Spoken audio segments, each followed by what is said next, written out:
I used to live in a quaint little two-story house located in the suburbs of Ohio. Its charm came from its age and a few unique quirks. One of those quirks was my room. It was more like a mudroom that was repurposed into a makeshift bedroom. It had our household washer and dryer in there, and a door that led outside, secured with a heavy deadbolt on the inside. But despite the odd setup, I was comfortable enough, except for one detail that would change my nights, and eventually my entire life. Life was simple, full of innocent childhood pleasures. And so, the first few nights after my mother decided I should sleep in the mudroom were uneventful. But then, it began. The door to my room would creak open in the middle of the night. All I would see at first was fog and a bizarre, otherworldly light seeping into the room. Then he would walk in. The figure was peculiar, almost comical as I look back on it. Its upper body was that of a strange reptile, while the rest of it was decidedly human, garbed in a long brown detective-style jacket, complete with arms, legs, and shoes. As a child, I called him the Lizard Man. The absurdity of the sight did nothing to alleviate my terror. His gaze was cold, almost dispassionate, and he seemed to observe me intently before walking past my room and disappearing down the hallway. In the clear light of day, I gathered the courage to explore my room and the hallway where the Lizard Man vanished every night. There was nothing out of the ordinary that I could see. The deadbolt on my door was secure, and the hallway held nothing more sinister than family photos and laundry hampers.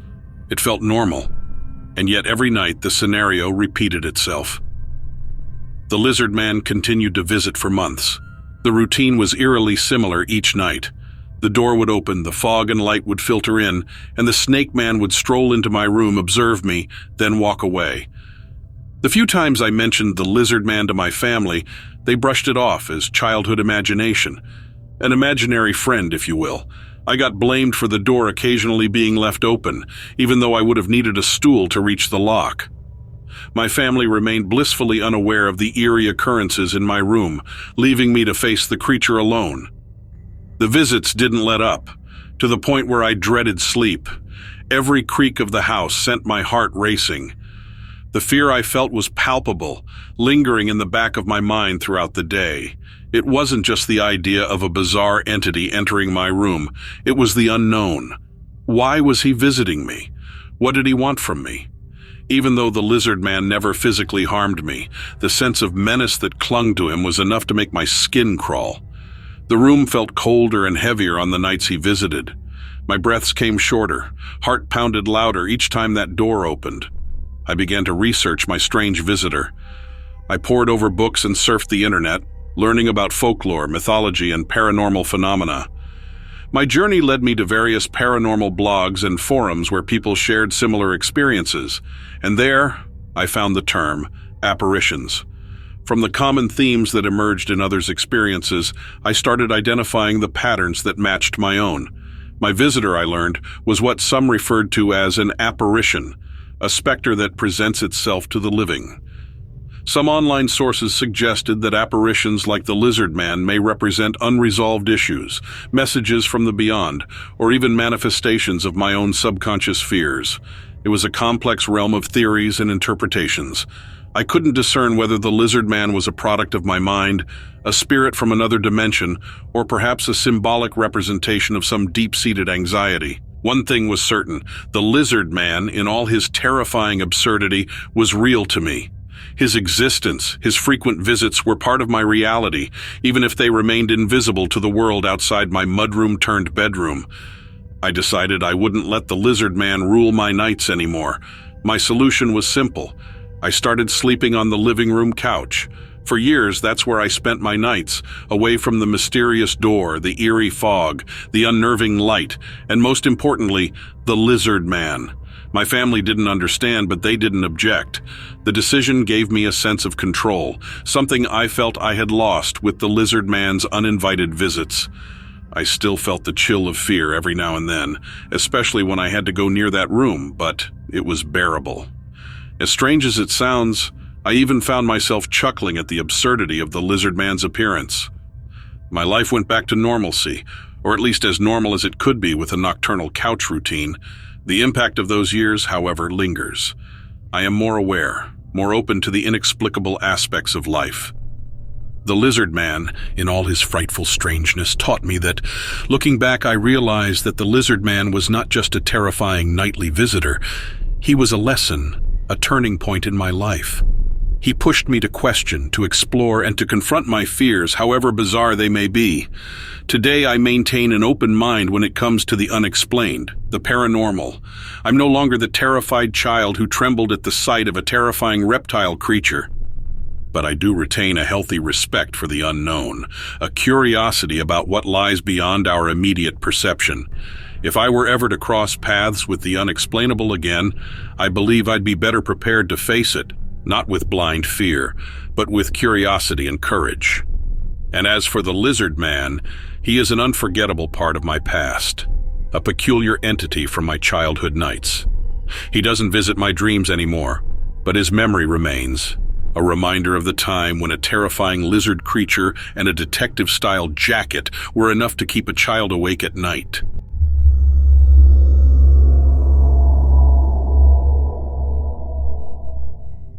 I'm Sam, a geologist surveying in the remote areas of the Pacific Northwest. We were out here drilling for core samples to analyze the positioning of the strata of the region.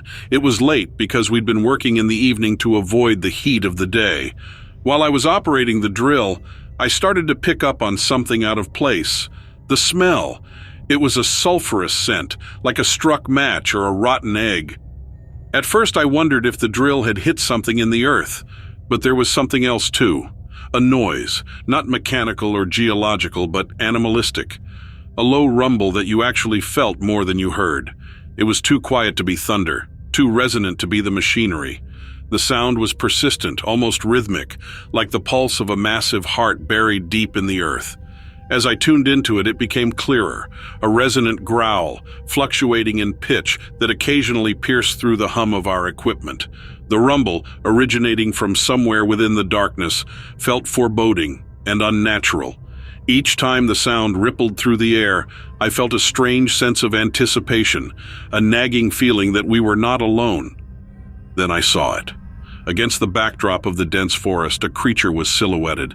Its height varied, I'd say, between 6 to 10 feet. It seemed to shift somehow, as if it were contorting or changing shape. Its body was an unusual mix of features. I saw bat-like wings fold and stretch, and what looked like the head of a goat. There was something oddly reptilian about its body, though. I'd say it was brown or black, but the low light made it hard to be sure. The creature, although still shrouded in shadow, had a grotesque appearance that was a bizarre mix of animals.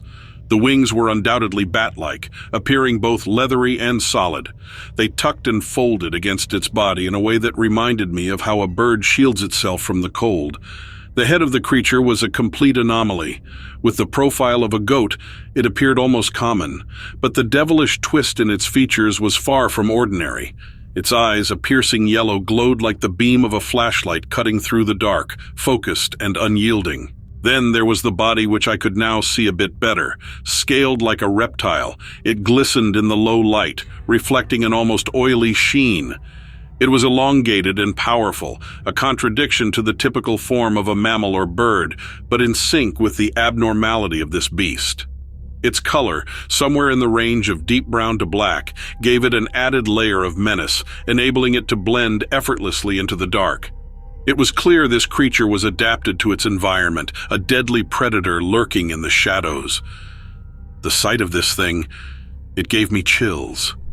Not just from fear, though there was plenty of that. More like a sense of profound unease, as if I was looking at something that simply shouldn't exist. Every instinct in my body screamed at me that this creature didn't belong here, or anywhere in the natural world I was familiar with. Yet there it was, real as anything else in that forest. Finally, it emitted a strange sound, a sort of roar, but I can't really describe it.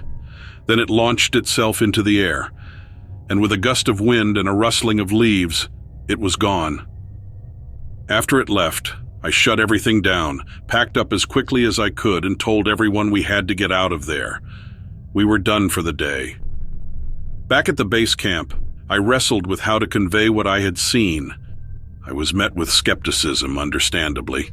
Their laughter was nervous, the kind that fills an uncomfortable silence when people don't know what to believe. A few exchanged glances, as if questioning my sanity. But there was also an undercurrent of apprehension. I could tell some of them were unnerved by the conviction in my voice, the detail in my story. I didn't expect them to believe me right away, but the doubt on their faces added another layer of unease to the already surreal encounter. It's one thing to experience something like this alone. It's another to confront the disbelief of your peers, realizing that your experience has isolated you in some ways. As days passed, an unspoken agreement seemed to take hold. We avoided discussing the incident, but there was a change in our routines. People stayed closer to the base after dark, the evening chatter was subdued, and there was an undeniable tension that lingered in the air. Even without any confirmation or validation, the group had been affected in some way by the encounter. It seemed to stir an instinctual unease in all of us, a primal part of our brains recognizing something inherently other. Since then, I've done a bit of research, trying to find any local legends or reports of similar encounters. I found a few here and there, but nothing concrete. It's unsettling not knowing what I saw, but I'm sure of one thing. I won't be returning to that drilling site anytime soon.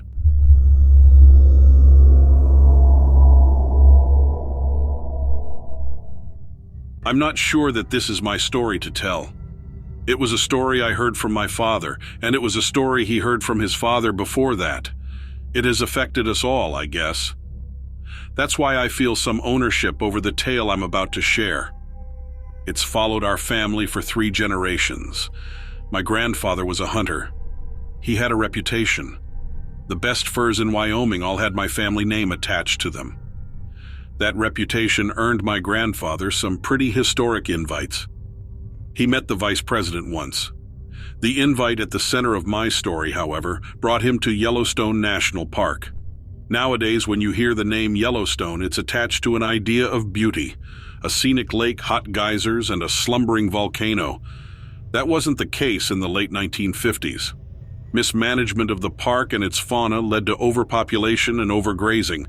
The vegetation was being stripped bare. Elk were especially problematic. The park district invited a few hunters to come into Yellowstone and deal with the elk. Hunting was permitted in Yellowstone at the time, so the act wasn't particularly surprising. It was the amount of death that shook the park district and jeopardized its relationship with the public. In the end, over 5,000 elk were killed. It was called an extermination. My grandfather was a part of that. His story wasn't about the elk, though. His story was about the thing that came out of Yellowstone, chasing all of that death. My grandfather had positioned himself in a clearing. He climbed a deer tower and enjoyed a 360-degree view of the area. It was only a matter of time before an elk came along. He missed his mark and hit the deer in the backside. The gunshot scared any other wildlife out of the area, and the injury wasn't enough to put the elk down. My grandfather decided to give chase. He followed the trail of blood through Yellowstone. Strangely enough, it seemed the elk had led him back to a larger herd. Branches were trampled and the foliage was eaten bare. My grandfather slowed down. He was more interested in surveying the massive herd than he was in pursuing the single elk he'd hit.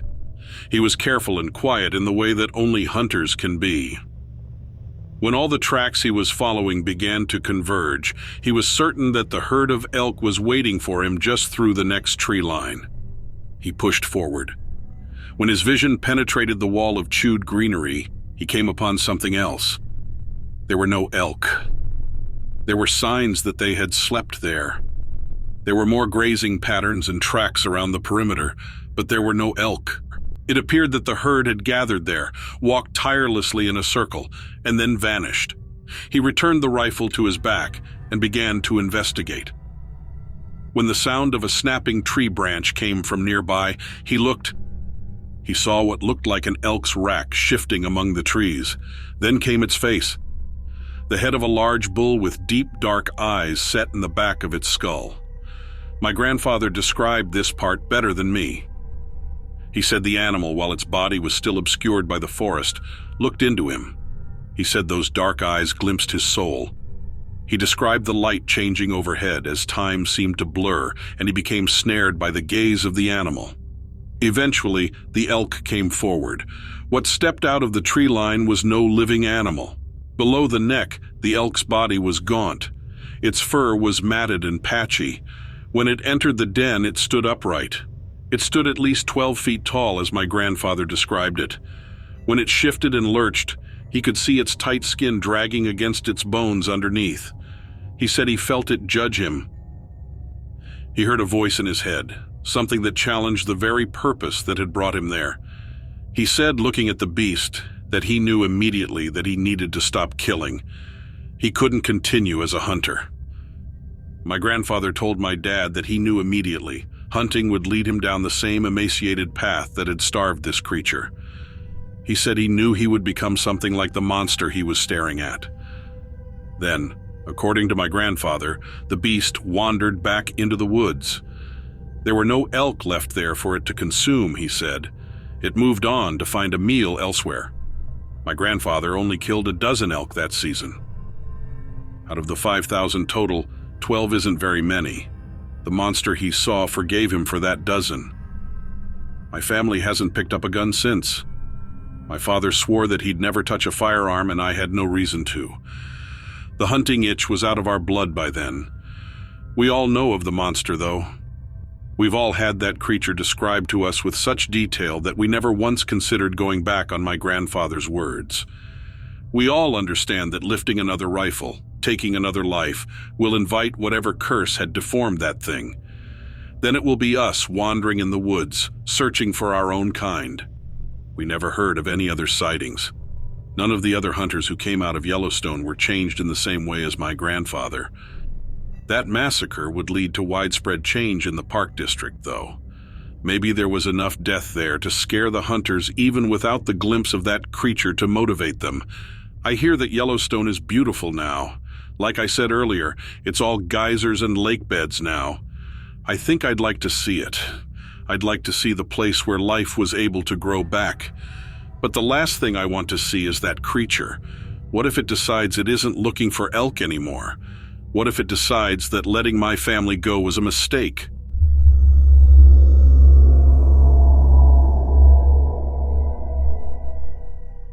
My old house used to sit in a nice rural area in Ohio. It was a nice, tranquil area surrounded by trees, nature, and wildlife. It was about 10 miles away from Canton, if you know where that is.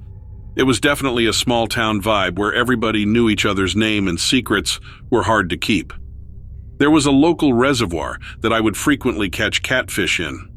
It was a really cool place, and since there wasn't much else for a young boy to do in my town, I pretty much spent every single day fishing at the reservoir. Life was simple back then, but things changed when I saw something I would never forget in that reservoir. I was spending the evening with my friends, Kyle and Lenny. We were exploring the nooks and corners of our hometown. Eventually, of course, we all decided to head to the reservoir. We'd made our way to the swampy shores, hoping to catch a catfish or two, but what we found was not a catfish at all. It was something different. As we edged closer to the water, a creepy figure emerged from the dark, rippling surface. It was taller than any of us, reaching almost 7 feet. It had an unusual humanoid appearance, but with no arms in sight, a sight so surreal it seemed like it was pulled from a science fiction movie. In our shock, we tried to make sense of what we saw. Green, glowing eyes gleamed ominously in the murky darkness, and its feet, webbed and large, made a squishing sound as the thing tread across the swampy ground. Was it an escaped experiment? A cruel joke someone was playing on us? Or was it something inexplainable by anyone?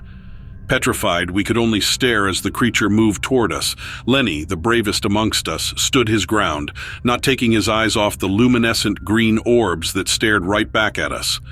The creature stopped momentarily, as if studying us, before moving again. This time its direction was clear. It was moving towards Lenny. "Lenny, move!" I remember yelling, but it was as if he was under some sort of trance. He just stood there, captivated by the creature's glowing eyes. Before any of us could react, the creature was inches away from Lenny. The eerie silence was broken by a soft, squelching sound as the creature extended what could have been its mouth. In a moment of sheer panic, Kyle and I lunged forward, grabbing Lenny by his arms and pulling him away. We didn't stick around to see what the creature did next. Adrenaline pumping, we ran as fast as we could, leaving behind the chilling squelching sounds and the glow of green eyes. That night, none of us could sleep. We were haunted by what we'd seen, by the creature that had almost gotten Lenny. It was clear to us that what we encountered was no ordinary creature.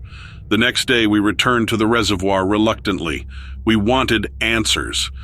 We found large webbed footprints, exactly where we'd seen the creature emerge from the water. A chilling reminder of our encounter. We quickly decided to report this to the local police. I'll never forget the skeptical look on the sheriff's face as we narrated our experience. He humored us, visiting the reservoir to investigate. But his skepticism faded when he saw the footprints. Even he couldn't dismiss the tangible evidence right in front of him. Though we continued to fish at the reservoir, things were never the same. Every ripple in the water would send shivers down our spines. We'd laugh it off, joking about the lake monster, but the humor was tinged with a sense of underlying fear. As for Lenny, he's never been quite the same. He's quieter, more reserved. He was no longer the bravest amongst us, and there was a wariness in his eyes. A caution that wasn't there before. We never talk about that night. It became a silent pact between us. But the memory remains, etched into our minds, a chilling reminder of the day the Charles Mill Lake monster almost got Lenny. But life has a strange way of unfolding. I eventually moved away but came back once a year or so to visit family. So one cold winter night a few years ago, I found myself back at the reservoir. It was not a planned visit but a spontaneous drive that led me there. Everything was just as I remembered. The cool breeze, the eerie silence, and the dark water surface. As I stood on the edge of the reservoir, staring into its dark depths, I realized that the encounter with the monster had left a deeper mark on me than I initially thought. It wasn't just a memory of fear. It was a lesson, a harsh one, that humbled me and shaped me into the person I had ultimately become. My encounter with the creature was a reminder of our insignificance and the infinite mysteries that our universe holds. Even today, the thought of that strange, horrid creature sends chills down my spine. But I know I'll never be able to shake it. That monster is a part of my story, a part of who I am, and I'll never be able to shake it.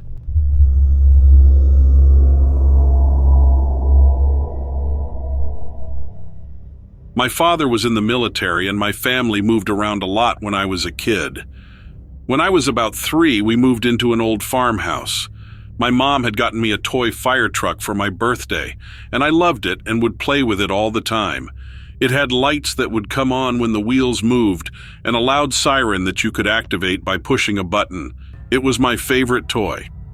One morning I had gotten up early and was playing with my toys on my parents' bedroom floor. My mom was very tired and she asked me to play quieter so that she could sleep for a couple of more minutes. Being only 3, I said yes, but kept playing as I had been. Finally, my mom got up and took the fire truck from me to take the batteries out and give it back to me to play with silently. To her confusion, she saw that there were no batteries in the fire truck. Being exhausted, she gave me back the toy and tried to get some sleep. As soon as I started playing with the fire truck again, the lights came on and the siren was sounding at full volume. This freaked my mom out and she led me out of the bedroom. That night, my dad got home and my parents started discussing their day. My mom explained the incident with the fire truck to my dad, who immediately laughed it off. My mom was persistent, and finally my dad agreed to investigate. After dinner, my mom led my dad into the bedroom and pointed to the fire truck toy on the ground. He picked it up and started fiddling with it. It had no batteries in it, and the lights and siren didn't work. "See," my dad said, "it just needs batteries." My mom was frustrated. "I'm telling you, it was going crazy before." She grabbed it and started messing with it. No lights and no siren. She put it on the ground and told me to play with it. The second my hands touched it, the lights and siren went off. My dad then took the fire truck outside, grabbed a baseball bat, and began to repeatedly smash it into oblivion. I was too young to remember any of this, but apparently when my dad got back inside, I told him in a serious tone that Lily was displeased that he broke her fire truck. My mom and dad looked at each other in horror when I said that. Later that night, they put me to bed and laughed it off as an imaginary friend and simple glitch with the fire truck. Later that night, my parents awoke to a strong smell of smoke. Certain that the house must be on fire, they picked me up and rushed me out of the house in a panic and called 911. The firefighters came, and after a thorough investigation, they said there was no fire or even any smoke smell in the house. The smoke smell must have been coming from a campfire in the distance. A couple weeks later, my grandparents came to visit. We were all eating dinner one night, and my grandmother told me she has a surprise for me. I jumped up and down, excited, screaming, "What is it? What is it?" My grandmother laughed and said, "Eat everything on your plate and I'll give it to you." After eating everything, even the vegetables I hated, I crawled up in my grandmother's lap and said, "All done." My grandfather got up and went into the next room to get my surprise. "I know your other one broke, so I got you a fire truck, sweetie," my grandmother said to me. I was ecstatic. It wasn't going to be the same toy, but I was going to have a fire truck again. I started squealing in excitement and running around the room in a frenzy. 5 minutes passed and my grandfather didn't return from the bedroom. "Hang on, sweetie, let me help your grandfather find your present," my grandmother said as she left the room. After about 5 more minutes, my grandparents both came into the living room empty-handed. "I must have left it in the car," my grandfather said, and headed out the front door. "I'll help you look," my dad said, and quickly took off after him. They were probably out there 10 minutes when they came inside empty-handed. My grandfather looked flabbergasted. "I was looking forward to seeing you play with your new fire truck." My grandfather told me, "Oh, we probably forgot it at home. We will bring it to you next weekend, sweetie," said my grandmother. My mom laughed and said, "Don't worry, he has enough toys." I was visibly upset, but I quickly forgot about it, and we all sat spending time with each other in the living room. About a half an hour later, a strong burning smell started to emanate from the kitchen. "I must have left the oven on," my mom exclaimed as she ran into the kitchen. My grandmother followed her quickly to help. A few seconds after, we heard shrieks coming from the kitchen. My mom ran out to inform my dad of the situation. Before she could utter a word, I said, "Lily is displeased. She liked the other fire truck better." "How did—" my mom started. My grandmother ran into the room and yelled, "The fire truck is in the oven. Why would you put it in there, Frank?" My grandfather looked confused. "I didn't put the damn thing in there." "Well, who did?" Shortly afterwards, we moved out of that house. Dad got stationed somewhere else, and we went from state to state. I haven't had any paranormal experiences since and was too young to remember those events, but my family is still haunted by the experience in that house. My mom did some research and learned that a little girl had died in a house fire on that property several years before we got there. Could that be Lily? Is Lily's spirit the reason the fire truck worked without batteries? Did the spirit of Lily cause the house to reek of smoke? Did Lily put the fire truck in the oven? So many unanswered questions, but one thing is for sure. My entire family is happy to be out of that house. I don't think I received any more fire truck toys after that either, but I turned out all right.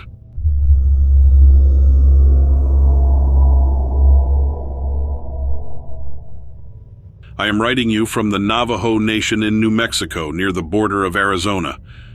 I felt the need to tell my story and the amazing thing I saw last night. As a Navajo Indian, we have always loved the world and what it can offer. We see beauty in the simplest things. We honor the animals we hunt. When the rains come, we savor the water as it allows the plants to grow again. And we've always looked into the night sky with wonder. Last night, that sky brought something to the earth that I will never forget for as long as I live. We were outside performing a healing ceremony for one of our tribal elders who has lung cancer. We were singing and dancing, and it was getting late. Just then, the sky became very bright, like the sun in the midday. We saw a round circular ship that seemed to fall right to earth but land gracefully in a way that defied gravity.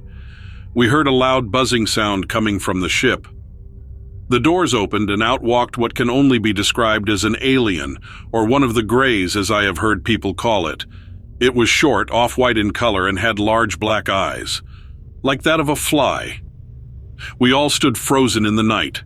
One of the young men from the tribe tried to run forward to protect the tribe, but the alien just looked at him and he was frozen. In my mind, I remembered the stories of what happened in Roswell, how a ship from the sky had crashed, but the remains were removed and never seen again. I knew that we were now seeing one of them alive. As thoughts raced in my mind, I could sense that the gray could hear what I was thinking. It then began putting its own thoughts into my head, communicating without talking. It was telling me stories of how they had built the pyramids of Egypt, but man had taken credit for it. It told horrible stories of the thousands of people they have abducted and probed over the years, and of all the cattle they have mutilated in bizarre ways just to confuse man. Then the alien walked slowly back and forth, looking at us. We smelled a strong, earthy smell with a hint of sulfur. It was like whatever planet it was from had different smells than Earth. I then told the alien, using my thoughts, that we are Navajo Indians. We do not live by the ways of modern man. We do not abuse the earth. I said your problems are not with us and we want you to leave in peace. The gray spoke to me telepathically again, saying it understood. It said soon it would attack the big cities where man makes nuclear weapons. It said soon the world would see destruction like it's never seen before. Just then the little alien walked onto the ship again. It walked like a small child would, using its short legs in small steps. The door closed and the ship blasted far above the stars in an instant. The alien was gone. I pray that it never returns and what it said will not come true.